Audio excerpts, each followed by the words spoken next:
Hello everyone, कैसे हो आप सब गाइस। हम लास्ट क्लास में डिस्कस कर रहे थे शैडो बेस्ड टॉपिक को, और इस टॉपिक के जो बेसिक कंसेप्ट थे उन्हें हमने प्रीवियस क्लास में बहुत ही अच्छी तरीके से समझ लिया है। आज हम इसी टॉपिक पर बेस्ड कुछ एग्जाम्पल्स को देखेंगे। तो आइए बढ़ते हम अपने सेशन की ओर। जैसा ही फ्रेंड्स क्वेश्चन में कहा गया है, सुमित अपने मकान की छत पर खड़ा है। सुमित अपने मकान की छत पर खड़ा है। तो देखें फ्रेंड्स, ये रहा सुमित का मकान,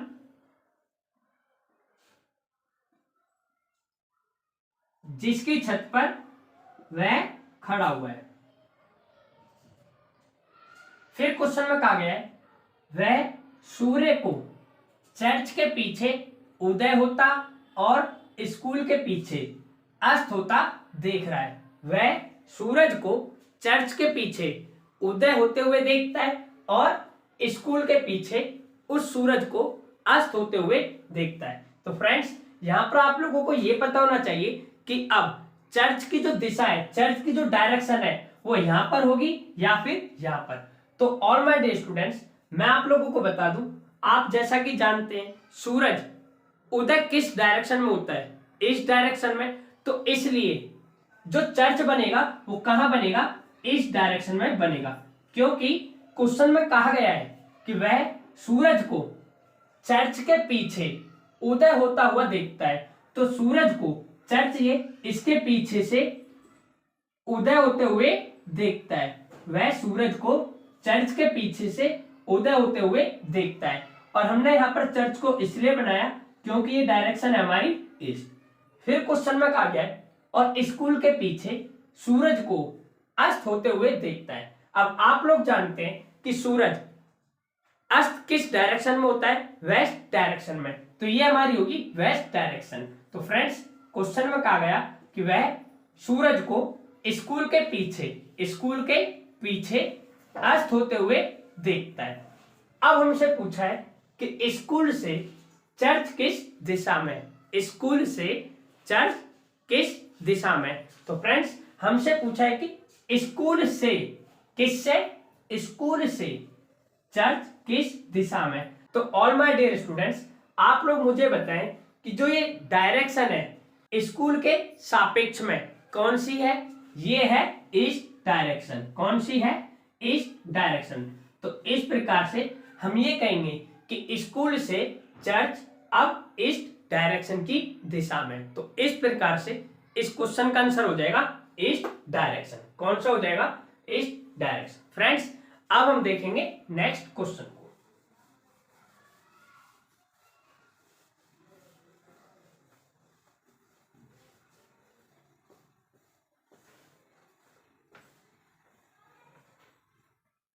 फ्रेंड्स, देखेंगे नेक्स्ट क्वेश्चन को। क्वेश्चन में कहा गया है, एक शाम सूर्यास्त से पूर्व दो मित्र पिंकी तथा राजू एक दूसरे की ओर मुख करके बैठे हैं। One evening before sunset, two friends Pinki and Raju were talking to each other face to face. Friends, जब हमने इस लाइन को पढ़ा तो हमने यहां पर देखा कि एक तो बात की जा रही है इवनिंग टाइम की। किस टाइम की, इवनिंग टाइम की। तो आप लोग जानते हैं इवनिंग टाइम में सन की लोकेशन होगी वेस्ट डायरेक्शन में और शैडो बनेगी हमेशा ईस्ट डायरेक्शन में। फ्रेंड्स, इवनिंग टाइम में क्या होता है कि जो हमारा सन होता है ये होता है वेस्ट डायरेक्शन में। किस डायरेक्शन में होता है, वेस्ट डायरेक्शन में। और आप लोग इस बात को भी जानते हैं कि इवनिंग टाइम में जो शैडो बनेगी वो कहां बनेगी, ईस्ट डायरेक्शन में। फिर क्वेश्चन में कहा गया कि वे दोनों एक दूसरे की ओर मुख करके बैठे हैं। फ्रेंड्स, क्वेश्चन में कहा गया वे दोनों एक दूसरे की ओर मुख करके बैठे हैं। तो फ्रेंड्स, जब कोई भी दो व्यक्ति एक दूसरे की ओर मुख करके बैठेंगे तो वहां पर दो ही कंडीशन हो सकती हैं। पहली, या तो वे वेस्ट और ईस्ट डायरेक्शन में मुख करके बैठे होंगे, या फिर वे दोनों लोग नॉर्थ और साउथ डायरेक्शन में मुंह कर बैठे होंगे। कहने का मतलब, जब ये कहा गया कि उन दोनों व्यक्ति का फेस एक दूसरे के सामने है। इट मीन्स या तो वे दोनों वेस्ट और ईस्ट डायरेक्शन में मुंह कर कर बैठे होंगे या फिर नॉर्थ और साउथ इस प्रकार से मुख करके बैठे होंगे। लेकिन अभी इस लाइन से क्लियर नहीं हुआ है कि उन दोनों का मुख किस डायरेक्शन में। फिर क्वेश्चन में कहा गया यदि राजू की छाया उसके दाईं ओर हो तो पिंकी का मुख किस दिशा में था। If Raju shadow was exactly to his right side which was Pinki face. तो फ्रेंड्स हमने यहां पर देखा कि क्वेश्चन में कहा गया कि जो शैडो बन रही है वो राजू के ठीक दाईं ओर है। जो शैडो बन रही है वो राजू के ठीक दाईं ओर है। तो ऑल माय डियर स्टूडेंट्स आप यहां पर ये ध्यान रखें, और मैंने आप लोगों को लास्ट क्लास में बताया भी था कि जब भी शैडो किसी भी व्यक्ति की लेफ्ट या फिर राइट साइड में बने इट मीन्स उनका जो फेस होगा वो किस डायरेक्शन में होगा, नॉर्थ और साउथ डायरेक्शन में होगा। यदि शैडो उन व्यक्ति के सामने या फिर बैक ऑफ द बॉडी के पीछे बने इट मीन्स उन व्यक्ति का फेस कहां है, ईस्ट और वेस्ट डायरेक्शन में। तो हमने यहां पर देखा कि राजू की छाया उसके दाईं ओर है, मतलब कि उसके राइट में बन रही है। और राइट में बनने का ये मतलब है कि उन दोनों व्यक्ति का जो फेस होगा वो होगा फ्रेंड्स नॉर्थ और साउथ डायरेक्शन में। तो इससे हमें ये क्लियर हो गया कि यहाँ पर इन व्यक्ति को जो बिठाएंगे इस पोजीशन में ना बिठाकर इस नॉर्थ और साउथ की पोजीशन में बिठाएंगे। तो इस प्रकार से फ्रेंड्स एक व्यक्ति बैठेगा इस प्रकार से और एक व्यक्ति बैठेगा इस प्रकार से। और आप लोग जानते हैं ये होती है हमारी नॉर्थ और ये होती है साउथ। जब हम बात करते हैं नॉर्थ की तो ये होता है उसमें लेफ्ट हैंड और ये होता है राइट हैंड। जब किसी व्यक्ति का फेस साउथ डायरेक्शन में हो इट मीन्स ये राइट हैंड होगा उसका और ये होगा लेफ्ट हैंड। और आप लोग जानते हैं जो शैडो है उसको बनना है ईस्ट डायरेक्शन में। कहां बनना है, ईस्ट डायरेक्शन में। तो देखें शैडो को बनना है ईस्ट डायरेक्शन में। तो अब क्वेश्चन में कहा गया था कि यदि राजू की छाया उसके दाईं ओर हो, लेकिन हमें यहां पर ये नहीं पता कि यहां पर पिंकी बैठेगी या फिर राजू, यहां पर राजू बैठेगा या फिर पिंकी।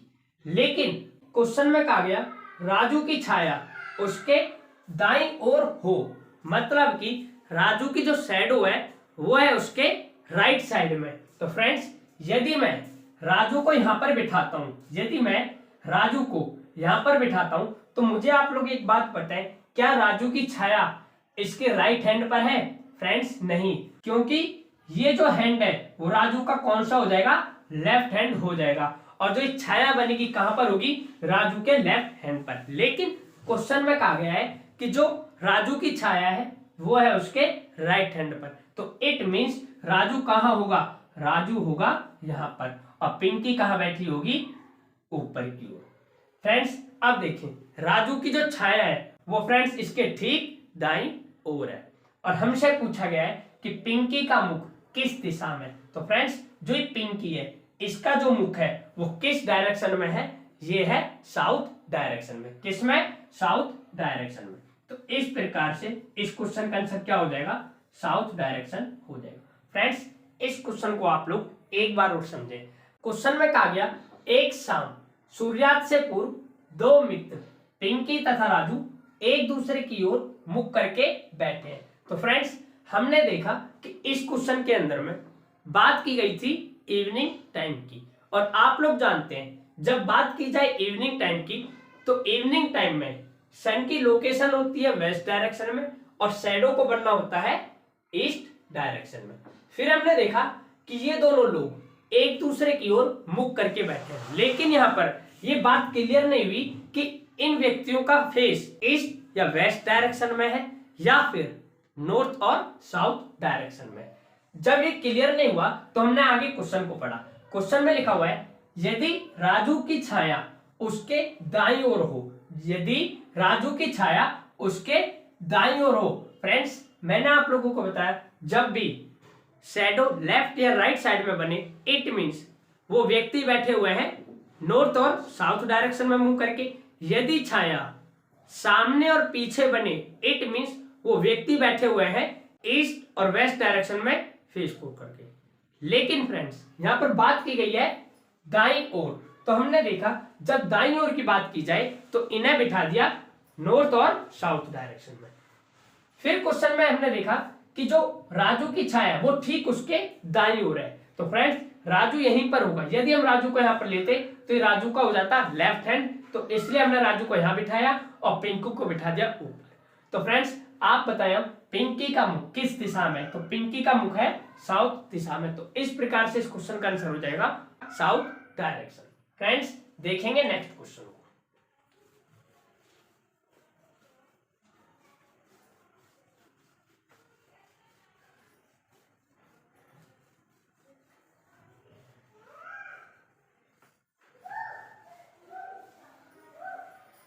फ्रेंड्स देखेंगे हम नेक्स्ट क्वेश्चन को। क्वेश्चन में कहा गया है एक सुबह सूर्योदय के पश्चात रेखा व मीनू एक दूसरे से बात कर रही थी। फ्रेंड्स आप लोग जानते हैं कि यहाँ पर बात की जा रही है मॉर्निंग टाइम की, और मॉर्निंग टाइम में सन की लोकेशन होती है ईस्ट डायरेक्शन में और शैडो हमेशा बनती है वेस्ट डायरेक्शन में। तो इसलिए हम यहाँ पर बनाने जा रहे हैं सन को, क्योंकि सन की लोकेशन कौन सी होगी फ्रेंड्स, हमारी ईस्ट डायरेक्शन में।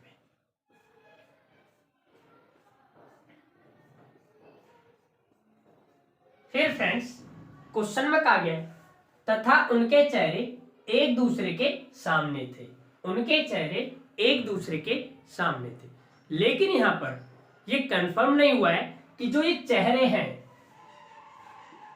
वेस्ट और ईस्ट डायरेक्शन की ओर है या फिर जो ये चेहरे हैं वो फ्रेंड्स नॉर्थ और साउथ डायरेक्शन की ओर है। तो इसलिए हम इस क्वेश्चन को आगे पढ़ेंगे। फिर हमने देखा मीनू की छाया रेखा के एकदम दाईं ओर थी, मीनू की छाया रेखा के एकदम दाईं ओर थी। तो फ्रेंड्स जो यहां पर लिखा हुआ है ना, उसकी छाया एकदम दाईं ओर थी। Meenu was immediately right to रेखा।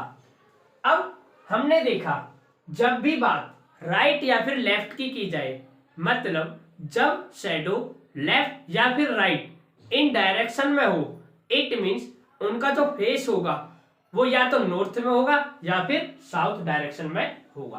तो इस प्रकार से फ्रेंड्स वे दोनों लोग ईस्ट और वेस्ट में तो बैठे नहीं होंगे, लेकिन वो बैठे होंगे नॉर्थ और साउथ डायरेक्शन में। तो हमने देखा ये फ्रेंड्स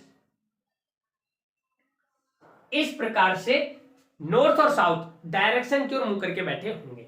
अब आप लोग जानते हैं जब कोई व्यक्ति नॉर्थ की ओर बैठा हो तो ये उसका लेफ्ट हैंड होता है, ये होता है राइट हैंड। जब किसी व्यक्ति का फेस साउथ डायरेक्शन की ओर हो तो ये राइट हैंड होता है और ये होता है लेफ्ट हैंड, और इन दोनों की शैडो को बनना है वेस्ट डायरेक्शन में। फिर क्वेश्चन में कहा गया Meenu was immediate right to Rekha, मतलब जो मीनू की छाया है वो रेखा के एकदम दाईं ओर है।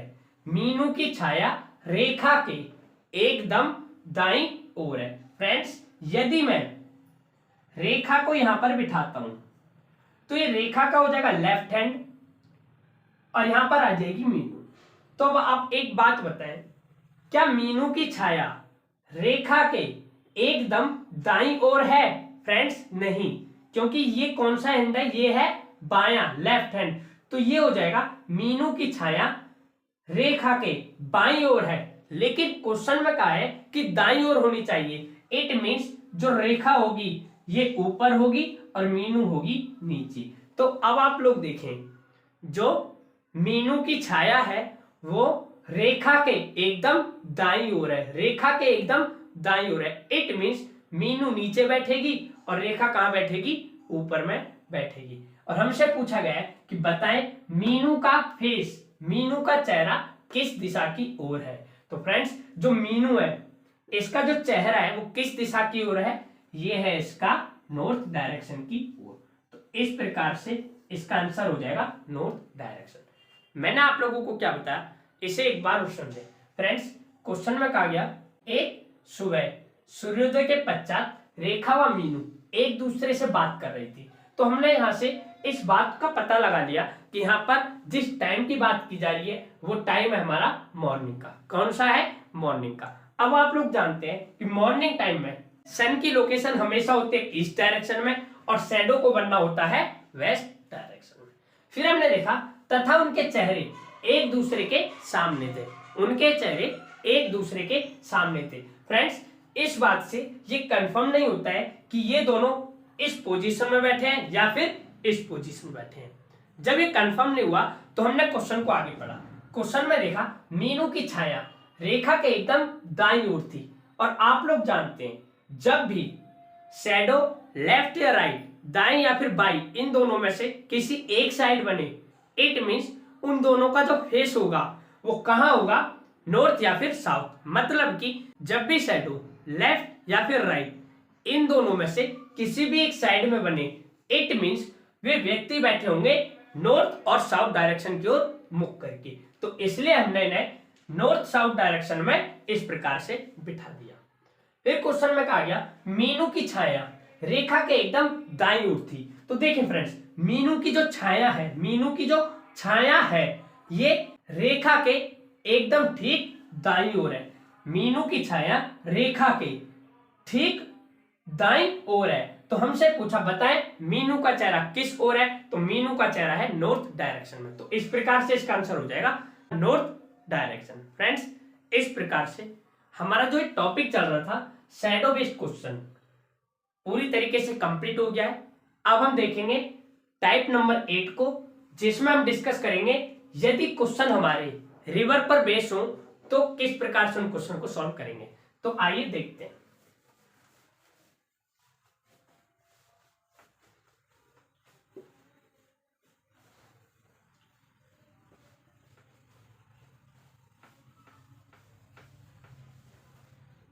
फ्रेंड्स, नेक्स्ट टाइप है हमारा टाइप नंबर 8 और इस टाइप का नाम है फ्लो ऑफ वाटर कंसेप्ट, जिसे हम रिवर कंसेप्ट के नाम से भी जानते हैं।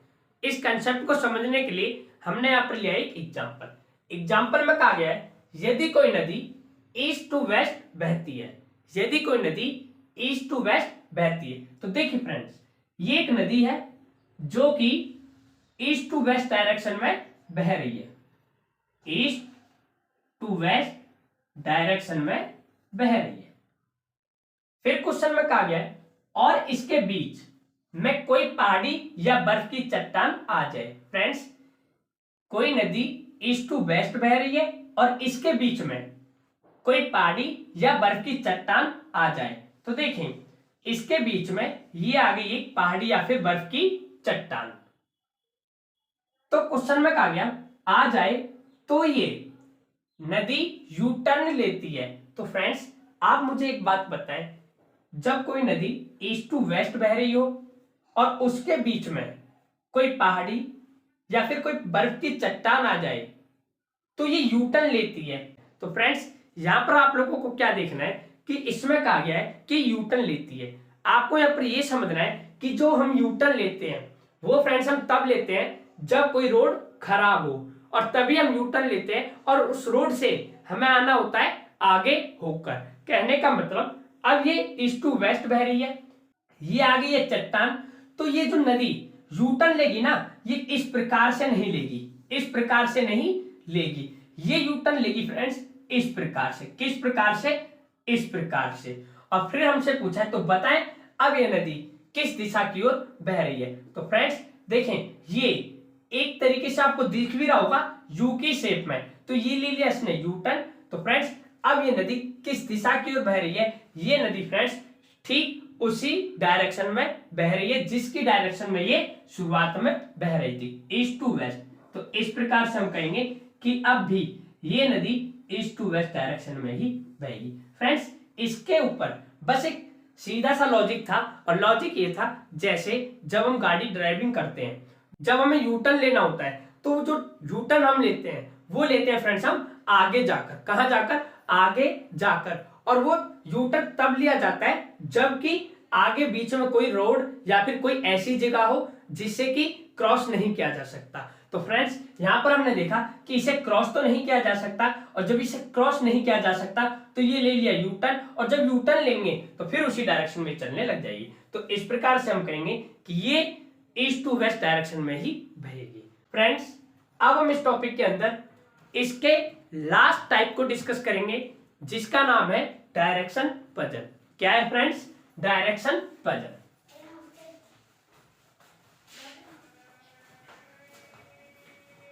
फ्रेंड्स डिस्कस करेंगे अब हम नेक्स्ट टाइप को।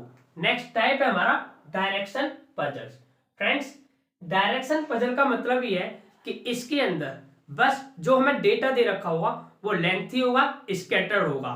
तो आइए इस कंसेप्ट को और ज्यादा अच्छे तरीके से समझने के लिए हम यहाँ पर ले रहे हैं एग्जाम्पल। जैसा ही फ्रेंड्स क्वेश्चन में कहा गया है, किसी मैदान में 4 खिलाड़ी किरण, ललित, मयूर और नीतीश अपने प्रशिक्षक के साथ फुटबॉल का अभ्यास कर रहे हैं। फ्रेंड्स अपने प्रशिक्षक यानी अपने कोच के साथ फुटबॉल का अभ्यास कर रहे हैं। तो फ्रेंड्स देखिए यहाँ पर ये रहा मैदान फुटबॉल का, और इस मैदान के अंदर ये चारों पर्सन अपने कोच के साथ अभ्यास कर रहे हैं। फिर क्वेश्चन में कहा गया प्रशिक्षक बीच में खड़ा है, यानी फ्रेंड्स जो कोच है वो इस मैदान के बीच में खड़ा है। तो फ्रेंड्स ये खड़ा है आपका कोच।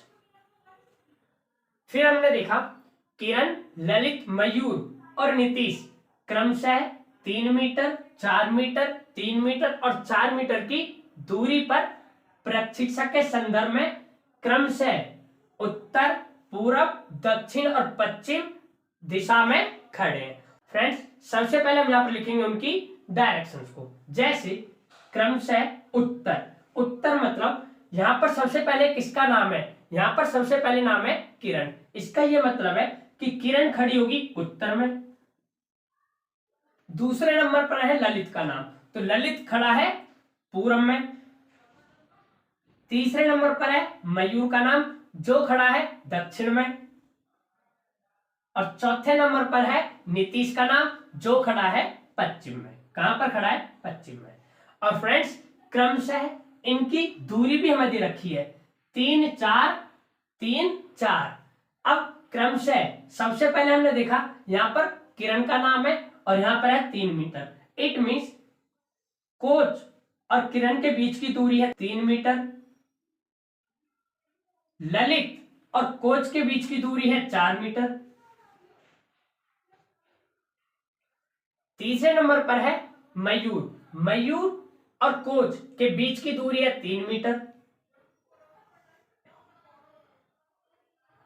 और फ्रेंड्स नीतीश और कोच के बीच की दूरी है 4 मीटर। कितनी है?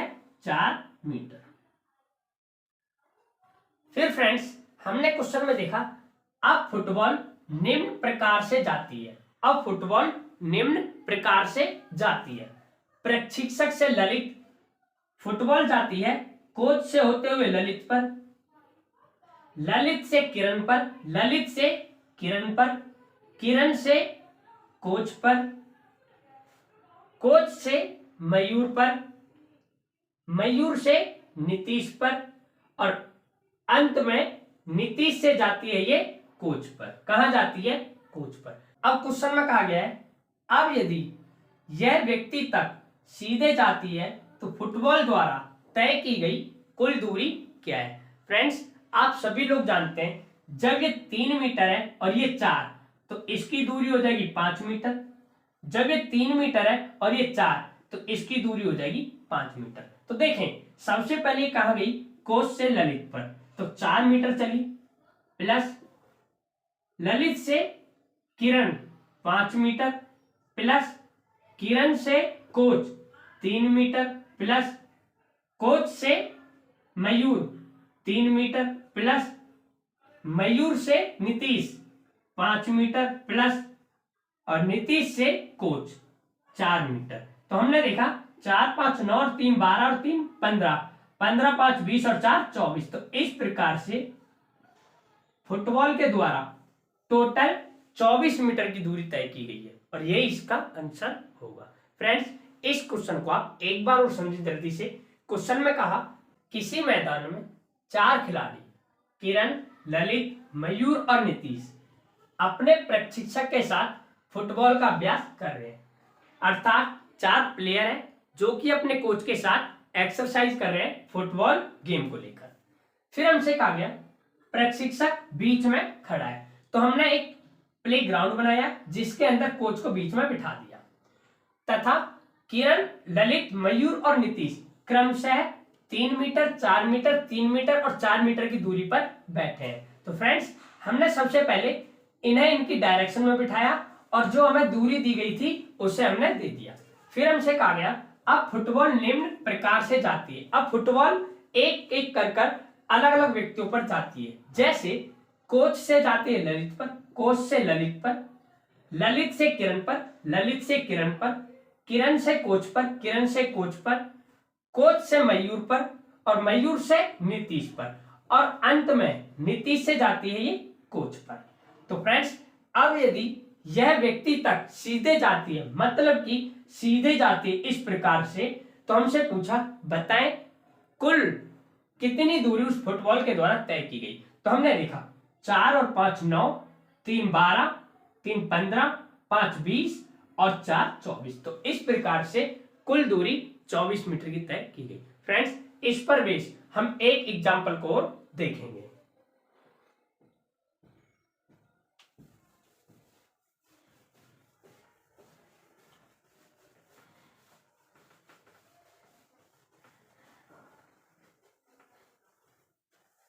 फ्रेंड्स, देखेंगे इस क्वेश्चन को। क्वेश्चन में कहा गया है प्रत्येक सुबह पवन अपने घर से निकलता है और सूरज की दिशा में इस प्रकार चलता है कि उसकी परछाई उसके पीछे बनती है। तो फ्रेंड्स, हमने यहां पर क्या देखा कि वह निकलता है मॉर्निंग में, यानी कि सुबह के टाइम में। और आप लोग जानते हैं सुबह के टाइम में जो सूरज होता है वो ईस्ट डायरेक्शन में होता है और शैडो बनती है वेस्ट डायरेक्शन में। और क्वेश्चन में कहा भी है कि वह सूरज की दिशा में चलता है। तो आप लोग जानते हैं मॉर्निंग टाइम में जो सन है वो कहां होता है, ईस्ट डायरेक्शन में। तो इस प्रकार से पवन अपने घर से कहां जा रहा है, ईस्ट डायरेक्शन की ओर जा रहा है। कहां जा रहा है, ईस्ट डायरेक्शन की ओर जा रहा है। वह अपने कार्यालय तक पहुंचने के लिए 12 किलोमीटर चलता है। तो फ्रेंड्स, वह अपने ऑफिस तक पहुंचने के लिए कितना किलोमीटर चलता है, 12 किलोमीटर चलता है। शाम को सूर्यास्त से ठीक पहले वह अपने कार्यालय से निकलता है और फिर सूरज की दिशा में इस प्रकार चलता है कि उसकी परछाई ठीक उसके पीछे बनती है। इवनिंग टाइम में वह अपने कार्यालय से निकलता है और इस प्रकार से चलता है कि उसकी जो परछाई है वो ठीक उसके पीछे बनती है। आप लोग जानते हैं कि इवनिंग टाइम में जो सन होता है वो होता है वेस्ट डायरेक्शन में और परछाई बनती है ईस्ट डायरेक्शन में। तो फ्रेंड्स, वह अपने ऑफिस से निकला और किस डायरेक्शन में चल रहा है इवनिंग टाइम में, वह चल रहा है वेस्ट डायरेक्शन की। फिर देखा हमने वह 9 किलोमीटर चलता है और फिर बाएं मुड़ता है। तो फ्रेंड्स, अब वह व्यक्ति कितना चलता है, 9 किलोमीटर चलता है। 9 किलोमीटर चलता है और बाएं मुड़ता है। मैंने आप लोगों को बताया था जब भी डायरेक्शन के अंदर में लेफ्ट टर्न बोले इट मींस एंटी क्लॉकवाइज, जब भी डायरेक्शन के अंदर में राइट टर्न बोले इट मींस क्लॉकवाइज। यहां पर हमसे लेफ्ट टर्न लेने को कह रहा है, इट मींस एंटी क्लॉकवाइज और वेस्ट डायरेक्शन का एंटी क्लॉकवाइज होता है नीचे। फिर हमने देखा अपने जिम तक पहुंचने के लिए 4 किलोमीटर चलता है। तो फ्रेंड्स, वो अपने जिम तक जाने के लिए कितना चलता है, 4 किलोमीटर तक चलता है। ये उसकी जिम और 4 किलोमीटर तक चलता है। उसके जिम और घर के बीच सबसे छोटी दूरी क्या है, तो फ्रेंड्स, यहां से यहां तक की दूरी 12 किलोमीटर, यहां से यहां तक की दूरी 12 किलोमीटर, लेकिन यहां से यहां तक की दूरी 9 किलोमीटर। तो ये कितनी होगी फ्रेंड्स, 3 किलोमीटर। जब ये 3 किलोमीटर है, ये 4 किलोमीटर। आप लोग जानते हैं इसके घर और जिम की न्यूनतम दूरी होगी ये। तो फ्रेंड्स, 3 और 4, इट मीन्स ये कितना होगा 5 किलोमीटर। कितना होगा 5 किलोमीटर।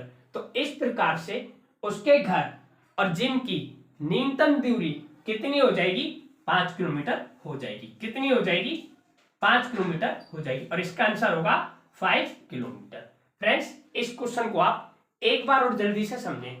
क्वेश्चन में कहा गया प्रत्येक सुबह पवन अपने घर से निकलता है और सूरज की दिशा में चलता है। तो फ्रेंड्स मॉर्निंग टाइम में पवन अपने घर से निकलता है और सूरज की दिशा में चलता है। आप लोग जानते हैं मॉर्निंग टाइम में सूरज की लोकेशन होती है ईस्ट डायरेक्शन में, तो इसलिए हमने पवन को ईस्ट डायरेक्शन में चला दिया। फिर क्वेश्चन में देखा वह अपने कार्यालय तक पहुंचने के लिए 12 किलोमीटर चलता है। तो फ्रेंड्स जब वह अपने घर से निकलता है ऑफिस पहुंच जाता है, इट मीन्स उसके घर और कार्यालय के बीच की दूरी है 12 किलोमीटर। फिर हमने देखा सूर्य के अस्त होने से पहले वह अपने कार्यालय से निकलता है और फिर सूरज की दिशा में चलता है। आप लोग जानते हैं इवनिंग टाइम में जो सूरज होगा वेस्ट डायरेक्शन में आ जाएगा, तो इसलिए वह व्यक्ति अपने घर से सूरज की दिशा में चलता है और इस प्रकार चलता है कि उसकी परछाई उसके ठीक पीछे बनती है। तो फ्रेंड्स ऑब्वियसली इवनिंग टाइम में जो शैडो बनेगी कहां बनेगी ईस्ट डायरेक्शन में बनेगी। वह 9 किलोमीटर चलता है, 9 किलोमीटर चलता है और फिर बाएं मुड़ता है, लेफ्ट टर्न लेता है और अपने जिम तक पहुंचने के लिए 4 किलोमीटर चलता है। कितना चलता है 4 किलोमीटर चलता है। तो हमसे पूछा कि उसके जिम और घर के बीच की न्यूनतम दूरी क्या है। तो फ्रेंड्स जब ये 4 किलोमीटर है, यहां से यहां तक की दूरी 3 किलोमीटर, तो ये कितनी हो जाएगी 5 किलोमीटर। इट मीन्स अब इन दोनों के बीच जो न्यूनतम दूरी होगी वो 5 किलोमीटर हो जाएगी और यही इसका आंसर होगा। फ्रेंड्स बहुत से स्टूडेंट्स को समझ में नहीं आया कि ये 5 कैसे आया। फ्रेंड्स ये होता है हमारा बेस, ये परपेंडिकुलर और ये होता है हाइपोटेन्यूज। अब आप लोग जानते हैं कि हाइपोटेन्यूज निकालने का फॉर्मूला होता है P square plus B square, root under P square plus B square. यहां पर हमें परपेंडिकुलर दे रखा था 4 का स्क्वायर और बेस दे रखा था 3 का square, root under 16 plus 9 root under 25 और 25 का बाहर में कितना आ जाता 5, तो इस प्रकार से आया हमारा 5। तो फ्रेंड्स इस प्रकार से हमारा जो टॉपिक चल रहा था डायरेक्शन आज की क्लास में पूरी तरीके से कंप्लीट होता है। हम मिलेंगे फिर एक नए सेशन के साथ और नई क्लास में हम स्टार्ट करेंगे रैंकिंग को। किसको फ्रेंड्स रैंकिंग को। तो फ्रेंड्स आज की क्लास को हम यहीं पर समाप्त करते हैं। Thank you, bye and take care.